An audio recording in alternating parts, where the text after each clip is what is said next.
നവരസ ഫിലിംസിൻ്റെയും ലക്ഷ്മിനാഥ് ക്രിയേഷൻസിൻ്റെയും ബാനറിൽ ശ്രീജിത്ത്, സുധീഷ്, ബ്ലസ്സി എന്നിവർ ചേർന്ന് നിർമ്മിച്ച് ഗണപതിയും സാഗർ സൂര്യയും പ്രധാന വേഷത്തിലെത്തുന്ന പ്രകമ്പനം എന്ന ചിത്രത്തിൻ്റെ പൂജയും സ്വിച്ച് ഓൺ കർമ്മവും കൊച്ചിയിൽ നടന്നു.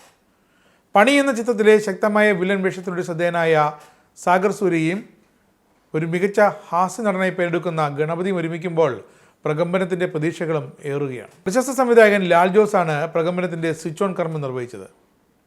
ഹംസ കലാസംഘമാണ് ഫസ്റ്റ് ക്ലാപ്പ് അടിച്ചത്. നദികളിൽ സുന്ദരി യമുന എന്ന ചിത്രത്തിന് ശേഷം വിജേഷ് പാണത്തൂർ സംവിധാനം ചെയ്യുന്ന ചിത്രമാണ് പ്രകമ്പനം. ഹൊറർ കോമഡി എഡിറ്ററായി ഒരുക്കുന്ന ചിത്രത്തിൻ്റെ കഥ ഒരുക്കിയിരിക്കുന്നത് സംവിധായകൻ തന്നെയാണ്. തിരക്കഥയും സംഭാഷണവും നവാഗതനായ ശ്രീഹരി വടക്കൻ നിർവഹിക്കുന്നു. ഒരു ഹോസ്റ്റൽ ജീവിതവും അതിൻ്റെ പിന്നാമ്പറ കഥകളും പശ്ചാത്തലമായി വരുന്ന സിനിമയാണ് പ്രകമ്പനം. കൊച്ചിയിലെ മെയിൻസ് ഹോസ്റ്റലും കണ്ണൂരുമൊക്കെയാണ് ചിത്രത്തിൻ്റെ പ്രധാന ഷൂട്ടിംഗ് ലൊക്കേഷനുകൾ. അമീൻ, മല്ലിക സുകുമാരൻ, അസീസ് നെടുമങ്ങാട്, കലാഭവൻ നവാസ്, പി കുഞ്ഞികൃഷ്ണൻ എന്നിവരും പ്രധാന വേഷങ്ങളിലെത്തുന്നുണ്ട്.